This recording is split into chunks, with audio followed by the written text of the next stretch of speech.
Hello, my name is Liz Gleeson. I'm a psychotherapist and I specialize in grief and loss. So today I'm here to talk to you about bereavement and loss, grieving and grief, and what it's all about.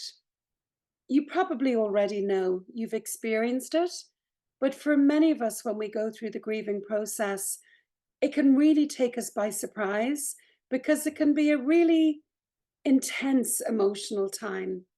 So I'd love to speak to you a little bit about this subject. Many of you probably already know a lot about it through your life experience.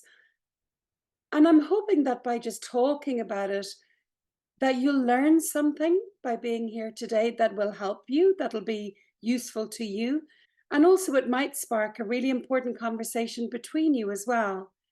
Some of the subjects I'd like to cover are the different types of losses, because there isn't always a funeral. We can lose something or someone very dear to us without someone having died. And I'd like to talk to you as well about what is the grieving process? What can we expect? And how might that be different if we're spending time in prison? We'll also have a little look at how to support people when they're grieving, because when you're in prison, you don't have your usual supports. You don't have your family, your friends, colleagues.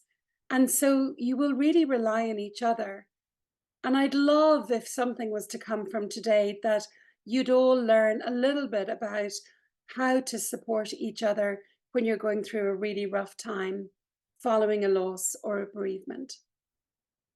So bear with me while I just share some slides with you. So the topic of the presentation today will be loss and grief while in prison. And that name there, Shapes of Grief, that's my business. It started off as a podcast called Shapes of Grief, and that's available for anybody to listen to wherever you listen to your podcasts. And I also have a training program to help professionals, psychologists, psychotherapists, chaplains, volunteers, social workers, to help them really understand grief and get a sense of what's needed when we're bereaved, what sort of support is needed. The picture on the left shows this beautiful newborn baby. The first thing that baby will do after it's born is take a breath. And on the right, we see someone at the end of life. That's actually my lovely dad, who died 3 years ago. The last thing we do in life is breathe. And that symbol there in the middle, it's a Sanskrit symbol, and it means breath. And I've put it there just to remind you when you're listening today to breathe. Because if you're like me, when you're listening to sometimes difficult topics or themes that might move you or touch you, we can forget to breathe. We can hold our breath. So if you're here today, and especially if you've had a significant loss in your life or a recent bereavement, the invitation is just to remember that symbol and to breathe while I'm speaking with you. I actually have this symbol tattooed on my wrist to remind me daily to take a deep breath. So grief. Sometimes images are more helpful than words, really, aren't they? And this is an image by a sculptor in Switzerland. It's called Melancholy. But a lot of bereaved people say that's what grief feels like. It's like my insides are gone. It's like there's a hole inside me. Something so important to me is gone. And I think that is the experience for some people following a significant loss. Not everybody. And then this quote is separate. It didn't come with the image, but I just put it in there. Someone said, I felt like I had died too, and they just forgot to bury me. So I think this goes particularly for when someone dies too young, too soon, or suddenly, or tragically. Some people die because they're murdered. Some people die by suicide. Some people die in traffic accidents or develop cancer or other illnesses and die young. And that can be really hard because we just assume that we're all going to live to an old age a lot of the time. Some people even die before they're born, and we have stillborn babies. Not every loss is the same. And it's not to say that some are worse than others, but we certainly respond to different losses in different ways. I'm going to try and not use jargon because I don't understand jargon and I don't like using it. But sometimes it's a little hard to avoid. We don't go with stages of grief anymore at all. That was a bit of a myth. You know, grief isn't linear. There isn't a beginning, a middle, and an end. And we don't get over it when someone we love dies. We don't bounce back. We don't move on and, get over it and be ourselves again. When someone really important to us dies, it changes us profoundly. Now, depending on who has died, you may or may not experience this, right? If someone really close to you has died, it's going to be like a massive sledgehammer against your nervous system. It's going to knock you out of shape for weeks, months, maybe even years. If it's someone we don't really know, we cared about them, we're upset they've died, but they weren't a big part of our lives. It might be like just a normal hammer giving us a knock and not leaving much of a bruise. And then everything in between those two responses. So grief is different for everyone, and every loss is different for everyone. So if you have an older relative, for example, who's lived a good life and they come to end of life naturally because none of us are going to live forever, and they have a gentle death, a peaceful death, we can be okay about that much of the time. They've lived a good life, they've had a good death. We can grieve them and miss them, but we're okay. It's like that small knock of the hammer. Whereas if my baby dies unexpectedly, or my best friend is killed, or somebody I love takes an overdose, that can really be like the sledgehammer against the nervous system. So, in the immediate aftermath of somebody dying, we call that acute grief, that first box there, acute grief. It's when the pain is really high, the volume's really up on the grief. We need to talk about it. We need to grieve. We need to let ourselves cry. We need to let ourselves be supported by other people. There's no getting around this. Sure, we can push it down and pretend it's not there and keep busy or say we're fine, but it'll find ways to come up. So why not just let it? It's a natural human process to cry and to grieve when someone who matters to us has died. And as we do that, that work of grief, that grieving, that talking about it, maybe painting or writing or speaking with a counselor or a friend, bit by bit, we learn to carry it. We learn to adapt to our loss. We learn to grow around it. We feel more comfortable with it as the weeks and months pass, until it doesn't feel like we're really knocked by the sledgehammer anymore. We start to find our feet again, and we're beginning to integrate it. That's that box in the middle, integrated grief. We're starting to find a place for it inside ourselves. And that doesn't always happen for everyone, but for most people it does. It's brutal in the early days and weeks and months. We get used to it over time and adapt to our loss. And we learn to move forward with our loss and despite our loss. And then for some people, but only a small percentage, 10%, the grief doesn't get better. It doesn't integrate. We don't adapt to it. We don't get used to it. We don't learn to carry it.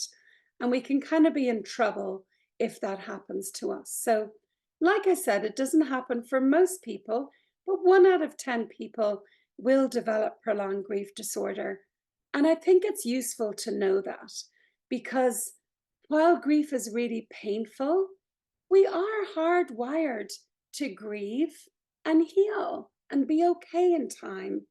A changed version of ourselves, but we are hardwired to adapt to loss. And if for some reason we're not adapting to loss, a long time after the loss, not 6 months later, not 12 months later, maybe 18 months later or 2 years later, if it still feels like acute grief, we might need some help.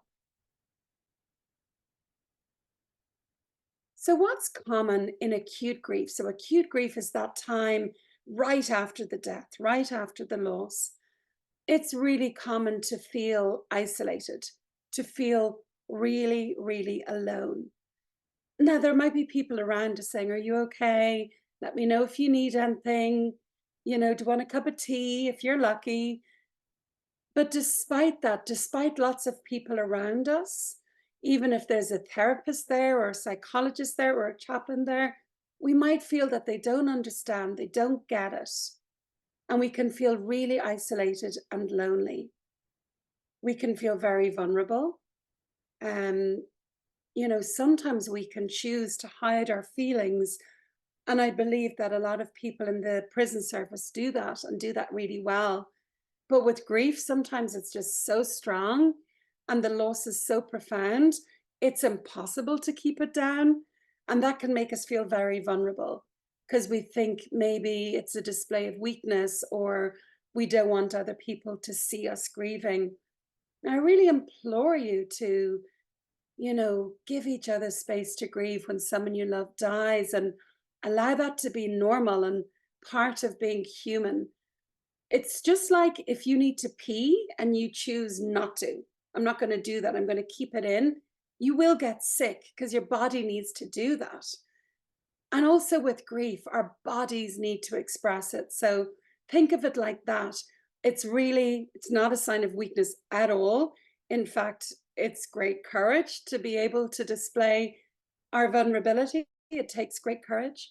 But it's a normal body process. It's a normal adaptive response to loss. And it's really essential.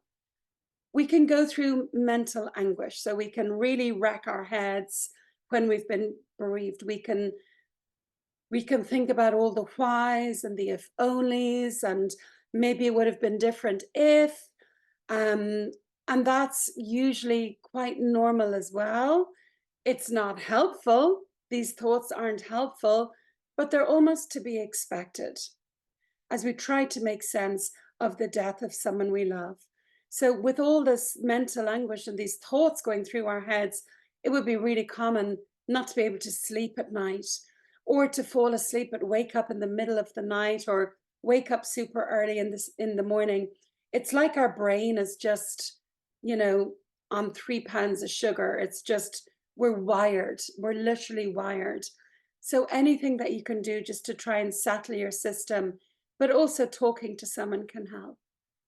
It's quite common to have suicidal thoughts or suicidal feelings, especially if the person we love has died by suicide. It doesn't mean you're going to complete suicide, but it's really important you talk to somebody about this.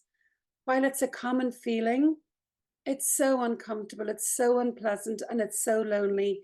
So please, please do reach out to anyone who's offering to support you. It's also really common to feel anxiety. You know, people we love and who are there in our lives, those people who are pillars in our lives, maybe, they keep us right, they keep us well. We know that no matter what's going on, either in prison or in the outside world, whatever's going on in our lives, maybe it's our mother or a father or a mentor figure, if we're lucky, that just, always says the right thing and has our back and has our best interest at heart. If that person dies, it can really rock our world. It's like our scaffolding has gone and we can feel super vulnerable. So it's normal that that would provoke lots of feelings of worry and anxiety. And sometimes when we're worried or we're anxious, we don't like that feeling, so we show anger instead. And it's easier to lash out at people and be angry than it is to sit with that horrible feeling of anxiety that can happen in our chest or in our stomach, or to be with grief. So bear that in mind. If someone just seems angry all the time, it could be just the lid on some really profound grief. I'd love to talk a little bit about the impact of grief or how it can impact us. Now, remember what I said at the beginning, not everybody experiences really profound loss. Some people, can go through a bereavement and it barely touches them. It barely means something to them. And for others, it can be devastating. And it all depends on who we are, who has died, and what our relationship to them was, and what they meant to us. So when I look at some of these impacts of grief, like how it impacts our bodies, our minds, our hearts, our faith, all these parts of us, um, I'm kind of referring to when it's the significant loss, when it really hits us hard, when it's someone we deeply loved and were deeply attached to. So grief can have lots of physical symptoms. It can impact our appetite. It can impact our digestion, causing maybe feelings of nausea or diarrhea, or we just lose our appetite, or maybe we overeat. It can cause insomnia, like I said before, physical pain, anxiety, can make us sick, actually, it can really impact our nervous system because when we're going through a big loss, we often secrete much more of the stress hormones, adrenaline and cortisol, and they weaken our immune system. So our immune system isn't able to fight off illness like it normally would. So we're much more prone to lots of different illnesses, COVID, a cold, even cancer or heart disease. So it's important if someone's deeply grieving and they don't feel well, we need to get checked out. That's really, really important. So that's some of the physical symptoms. Lots of people that I support would say they have a pain in their chest or a pain in their belly or a tightness in their chest or a lump in their throat. So for many people, it's like a really uncomfortable feeling in your body a lot of the time. So that's the physical. Then there's the emotional. What emotions, what feelings can losing someone we love cause? So, like I said, we often think that bereavement is a sad time when someone we love has died. But sadness is probably one of the easiest emotions to cope with. Fear and anxiety and despair. So, feeling really scared or anxious or in despair, they're really common feelings. And when we're feeling fear or anxiety or terror, even, it's so important to get someone you love and trust, or just someone you trust. You don't even have to love them. Somebody who's just solid, who's able to be there with you, someone whose presence helps your nervous system to feel at ease and to feel settled, someone you just feel safe with. We can feel hopeless. We can feel anger or rage. Often that's sitting on top of some of the other feelings. We can feel sadness, yearning, confusion, vulnerability. We might be angry with them. We might feel resentful. Why did you go and die? Why did you take an overdose? Why did this happen? We might be mad at them, or we might be ambivalent. And that means we've both feelings. I love them and I didn't. I care and I don't. I feel sad and I'm fine.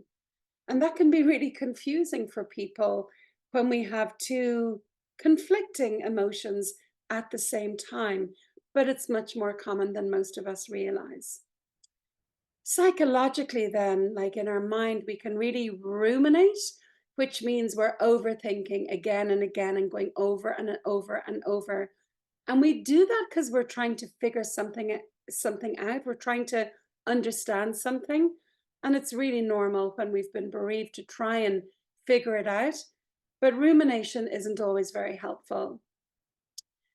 It's really important to know that it's so hard to concentrate or to plan or to do work. So, if you're attending school or college, or doing some form of study or reading, and you've had a bereavement, sometimes it's almost impossible to actually read a page in a book, you know, or to concentrate in school or to learn something.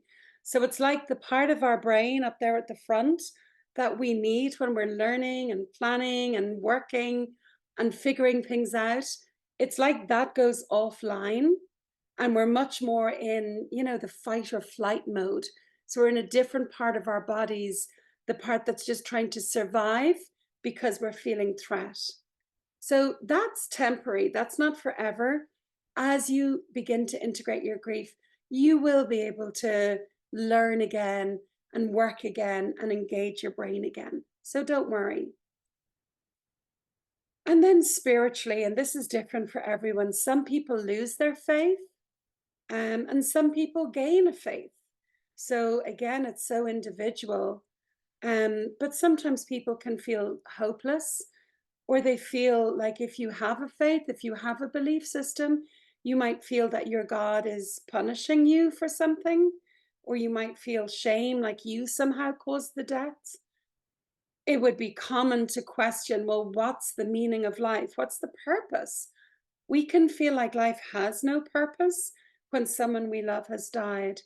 And it's so important to know that that's really normal and it's not going to last and it's not going to be forever. In time, you will find your meaning again. You will find your purpose again. I promise you. And if you haven't had meaning or purpose before the death, your loved one's death might help you find some meaning or purpose.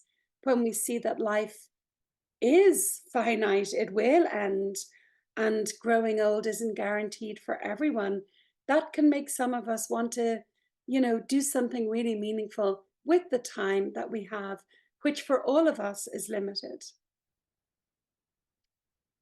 Socially, then, so how we engage with other people, how we relate to other people, that can really be impacted. It's like, if we have a big social circle, that really shrinks. And there's only one or two or maybe three people that we feel comfortable to be around. We want those people who feel safe. Those ones, my nervous system feels good when I'm around you. That's who we want to draw close to us. So that's pretty normal. Um, and so if you're supporting someone who's bereaved, are you being safe? Are you being calm? Are you being a calm, gentle presence with them? Because if you're not, they're not gonna want you near them.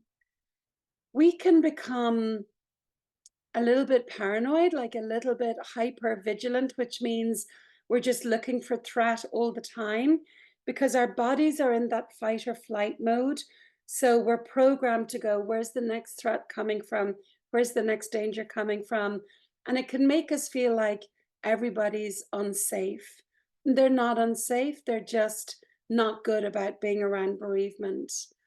Um, People can really say stupid things as well, like get over it or move on, or at least they didn't suffer, or at least it was quick. They can really say stupid things like that that can make us feel like our grief isn't important or our loss maybe wasn't important.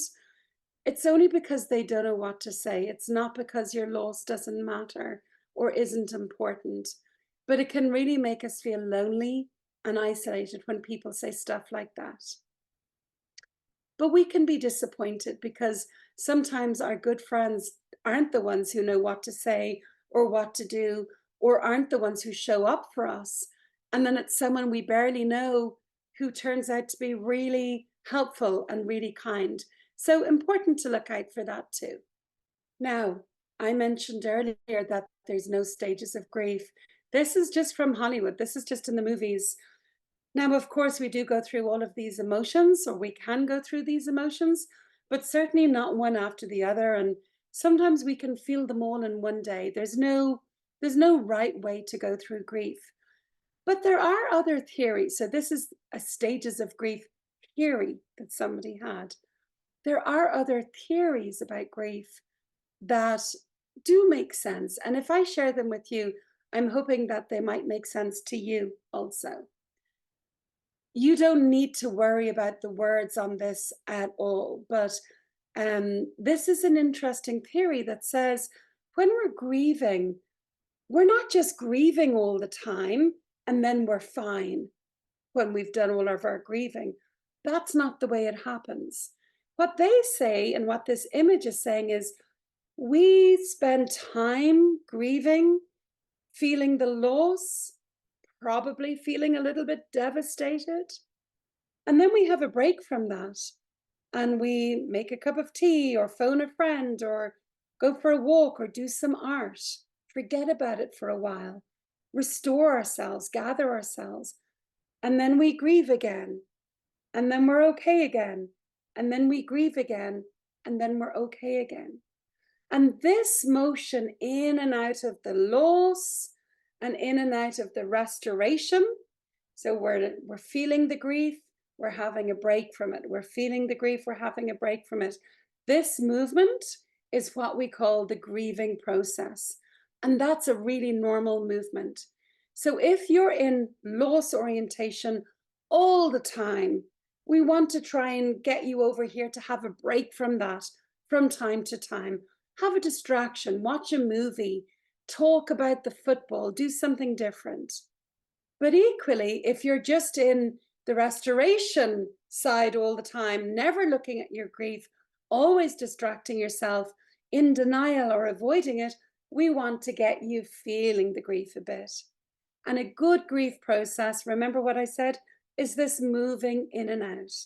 Now, in those early days of acute grief, it's really hard to control this at all. Like we're spun from one side to the other, without any real choice in the matter. But as we begin to understand our grief and know how we grieve a little better, we sometimes know when we have to pay attention to our grief and maybe talk to someone about it and experience the pain of that. And equally, we know when, look, I need to maybe get myself out today, talk to someone different, watch a movie. So we get a little bit better at knowing what we need and when. But just to say that movement back and forth in and out of grief is what we consider a really good grieving process.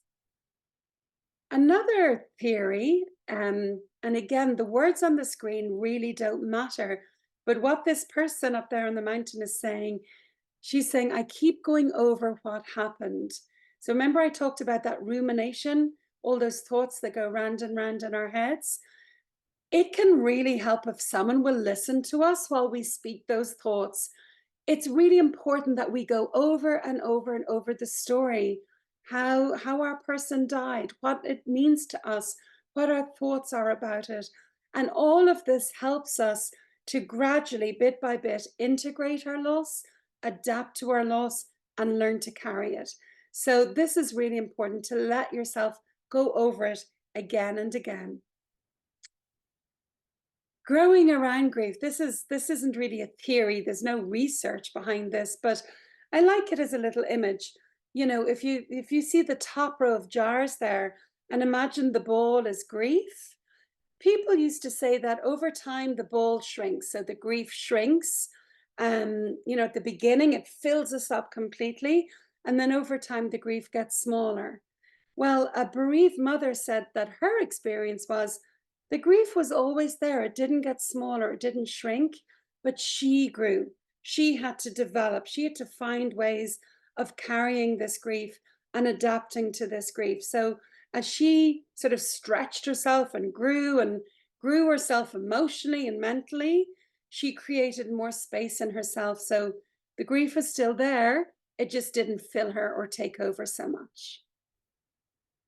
And I love this one. This is continuing bonds. We don't move on from grief. We don't get over someone we love. We learn to adapt to it. We find ways to make space for it in our lives. So we move forward with our lives with the grief. We develop new ways to relate to the person who's died, and we find new ways to continue our relationship with them or to continue a bond with them.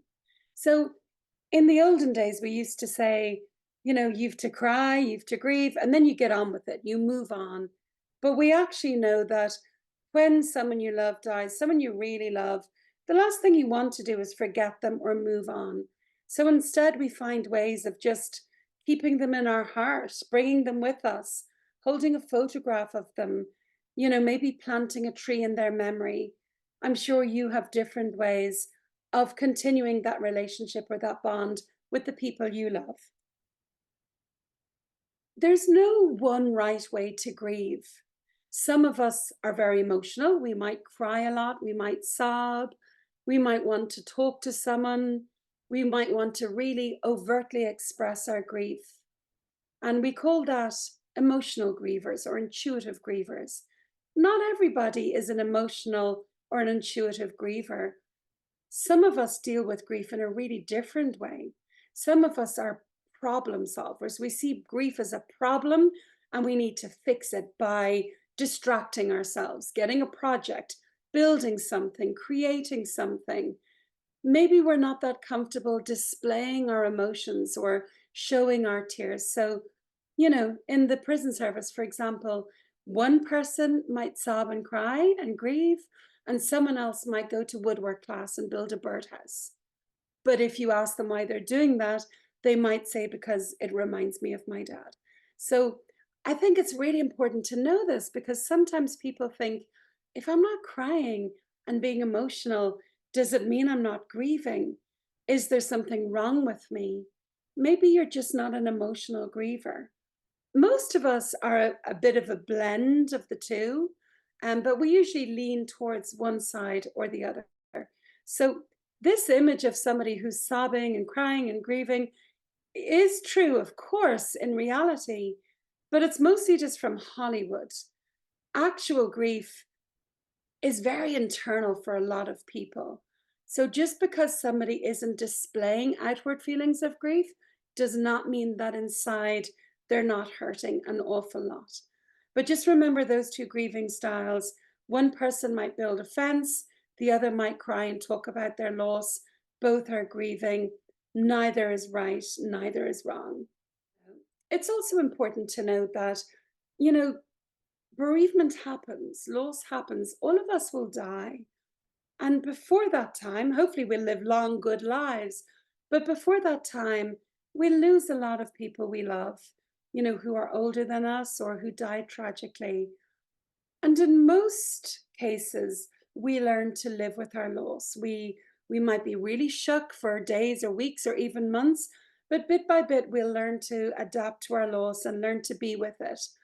But there's some cases where it's just really difficult to adapt and we might need some extra support. So who might need extra support? And this is really important for you to know because these could be your neighbors, these could be your friends, these could be people around you. Look out for the people who've been bereaved by sudden deaths, deaths we weren't expecting. Maybe someone has died of an overdose, or they've died by suicide or an accident, or as a result of violence. Those sort of losses can be really shocking, and somebody might need a lot of extra support if they've lost their loved one in that way. Don't forget about friends as well. For some of us, our friends are our family. They're closer than our family. It's all about the relationship. And just because you might be much closer to your family than your friends, it doesn't mean that for your neighbor, they're not much closer to their friends than their family. We need to think about extended family as well and neighbors. For some people, our neighbors or our extended family are so, so important to us, to who we are, and we need to honor them. Who else might need support? Maybe when a child has died, or somebody has died young or unexpectedly. If you're somebody who's had mental health issues before you've been bereaved, you might need some extra support. So if you're somebody who's really struggling to be in prison, maybe you're struggling with depression, maybe you're struggling with your future, and your mental health just doesn't feel that robust at the moment, you might need a little bit of extra help if we put a bereavement in on top of that as well. Also, those of us who don't have reliable support, not everybody has a good family. Many of us don't. Not everyone has a parent figure or a reliable parent figure or a functional family. Many of us have dysfunctional families, and that might mean that when someone we love dies, we will need extra support because we're not getting those usual family supports. So if any of that applies to you or someone you love, maybe step in and see what extra support is needed. I just wanted to share this slide with you as well. And I think this is a really good image. Again, the words aren't that important. I'll talk you through them. But when someone dies, when someone we love dies, a parent, partner, a child, good friend, that's what we call the primary loss. So that big blue circle in the middle. But for every primary loss, there are multiple secondary losses. When someone dies, maybe we lose some friends. Maybe we lose our identity. If I'm not their husband, who am I now? If I'm not their child anymore, who am I now? Maybe we lose our dreams for the future, the assumptions we had about the future and what that would look like. Maybe we've been spending time thinking, when I get out, when I'm back there in the world, I'm going to spend lots of time with them. And then their death means that we can't. So all those hopes and dreams for the future are gone. Maybe we lose our faith, or that person was our primary support, or maybe they had the family home, or they were a source of finance. All of these really important secondary losses should be considered. It's never just about the main loss, the death of the person we love, but it's all the secondary losses that often come with it. I also really love this slide. It just shows two people sitting together. Pity the fire's not lit, that would be ideal, but just being alongside somebody when they're grieving can make the world of difference. We know that how we respond to someone who's grieving can either ease their grief or exacerbate their grief. So if we say the wrong thing or do the wrong thing or say something silly, we can really make grief more lonely, more difficult for that person. But equally, if we're a kind, calm presence, if we show we care over and again, not just in the first few hours or days, if we become that safe person for them, we can really ease their grief. So have a little think about that. Think about a time maybe when you were bereaved. Who was it that eased your grief? And who was it that exacerbated your grief? And equally, when did you play a role of easing someone's grief? And when did you probably put your foot in it? Because we're human, we all do that too. But it's nice to think about that. Am I easing grief or exacerbating grief, making it worse? I really love this quote, and I hope you do too. It says, "The human soul doesn't want to be advised or fixed or saved. It simply wants to be witnessed, to be seen, heard, and companioned exactly as it is." Sometimes it's not about doing something or saying something clever. Sometimes it's just sitting with someone and just seeing them, seeing what they're going through. It's so simple, but it's not easy because we all just want to jump in and save each other. Because sitting alongside somebody's grief or pain is painful, it's difficult. But with practice, we can get it right. And just to be there is honestly and truly such a gift. So we're coming to the end now, and I'm going to offer you just a few do's and don'ts. Now, for everybody, it's different, but for most people who are bereaved, they would agree with this. So don't try to advise someone, you should do this or you should do that, or why don't you try this? Don't try to advise them or fix them or make them better, or even comfort them. Just let them be in it. Don't tell them to stop crying. Let them cry. Don't talk about your own losses and don't make comparisons. So, oh, I know exactly how you feel. My auntie died last year, and you don't know how they feel. You don't at all. Don't make it about you. When someone's in the thick of grief, just let them have their moment and don't make comparisons. Don't try to make meaning of their loss.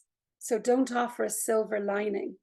When we say things like, at least he didn't suffer, or at least it was quick, or at least he was old. When we say things like that, anything that begins with at least, we're minimizing their loss. We're saying, your loss wasn't that important. They were older, or they didn't suffer. It's not that big a deal. We don't intend that, but that's what's hard. Don't avoid them. If you're really uncomfortable and you don't know what to say, just go up and say, I'm sorry, I don't know what to say. I'm sorry. Give them a hug, but don't avoid them. Don't offer platitudes or euphemisms unless they do. So, saying things like, at least, anything that begins with at least is usually a platitude. Don't tell them how they should feel or jolly them up or bright side their grief. And don't make assumptions about their experience. Just because you know grief, it doesn't mean that you know their grief. So that's really important. If you want to know what this experience is like for them, ask them. But don't assume you know because you had a similar loss. For everybody, it's different. And also, don't assume that they already have enough support. Sometimes we think, oh, well, I'm not that close to Mike. Paul and Johnny are much closer. They're taking care of him. Paul or Johnny mightn't know what to do. They mightn't have those skills. They mightn't have that maturity. And maybe you do. Maybe you're going to be that person who can go in there and ease their grief. So think about that and, move towards it. The worst that can happen is they say, no, thank you. But at least you've tried. And that's a really good thing. So in terms of those platitudes, watch out for saying things like, he's in a better place now. Everything happens for a reason. Time heals all wounds. God doesn't give you more than you can handle. Now, if I am bereaved and I want to say these things, that's absolutely fine. If this is what brings me comfort, then by all means go for it. If I'm the support person, I don't want to be putting these things on someone else because it mightn't ring true for them. We say things like, you're so strong, you look great. Don't be thinking about that. Focus on something positive. They wouldn't want you to be sad. These are difficult things to hear when we're grieving. Again, if the person who's grieving wants to say these and these ring true for them, then that's okay. But if you're the support person, it's probably not a good idea. We often say to people, I'm here for you. Let me know if you need anything. That's kind of useless because when we're grieving and we're vulnerable and our world has been shook, we don't know what we need, never mind asking for it. So, if you're in a position to do something nice for that person, to empty their bin or do a task for them or walk them to somewhere they need to go, that's really good to preempt their needs, know what they might need, and just step in and do it with them or for them or alongside them. That can be really helpful. So we've looked at all the things we shouldn't do. What about the things we should do? Well, it's really important to acknowledge their loss. Mike, I heard that your father died. I'm really sorry. And maybe you want to shake hands with Mike or offer him a hug or just say, I'll check up on you next week when you've got used to this. Do offer a compassionate presence. Just sitting there with an open heart can really go such a long way without talking about your stuff or your story or when you were bereaved. Just being there for that person with a big open heart. It's really good to say things like, I'm so sorry. I'm here for you. And if there's someone you love and know well, I love you. Sometimes when someone we love dies, to know that we're still loved by someone else can be such a balm.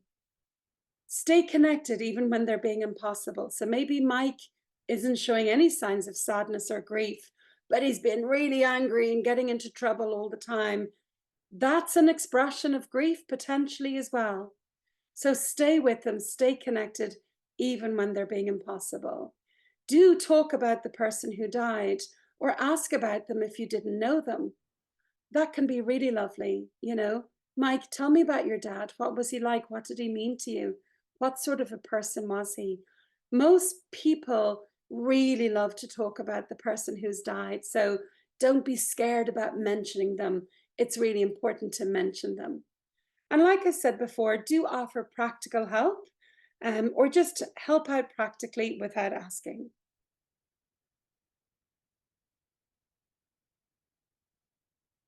So I hope that's given you some food for thought. For everybody, it's different. And certainly, if you're in the Irish prison service, it's different again. There's so many more losses to think about: a loss of your freedom, a loss of your expectations for your future. So, loss has many different shapes and forms. When we're in prison and we go through a bereavement, maybe we don't get to go out to the funeral. Or maybe we don't know if we're going to get out and we're waiting for somebody to respond. That can cause a lot of angst and anxiety. Maybe we don't get to support our family or get the support of our families when someone we love has died. Maybe we don't get to know how they died or understand the circumstances of their death. There's lots of things about being in prison that can really exacerbate the grief. So, losses that we might have dealt with quite well when we were in the outside world can suddenly become very difficult to manage when we're in prison. And I really hope that this presentation or this chat today highlights some of that for you so you can begin to really recognize the losses you've been through in your life, the times you've grieved, when you got support, when you didn't, the support that you felt was beneficial to you, what didn't help, and maybe that will inform how you support other people who are bereaved during your time in prison also. So just to remind you, my name is Liz. I'm hoping to come into some of the prisons over the coming weeks and months and maybe, talk to you a little bit about grief and loss, run some workshops, hear about your experiences of loss in your life, how you've grieved, who you're grieving, what helps you, what makes it really hard. I think I'm hoping that that would be really, really helpful for you. This is grief and loss are part of our common humanity. Very few of us avoid losing someone we love, and very few of us avoid grieving. So I think most people listening to this will resonate, will identify with at least a little bit of it. Anyway, if you're wondering whether you should come along or not, give it a shot. It'll be interesting, it'll be warm, and it's always moving. And this is good human stuff. So I hope you'll come along. I hope you'll get a chance to come along. And I really look forward to meeting you. Until then, take really good care.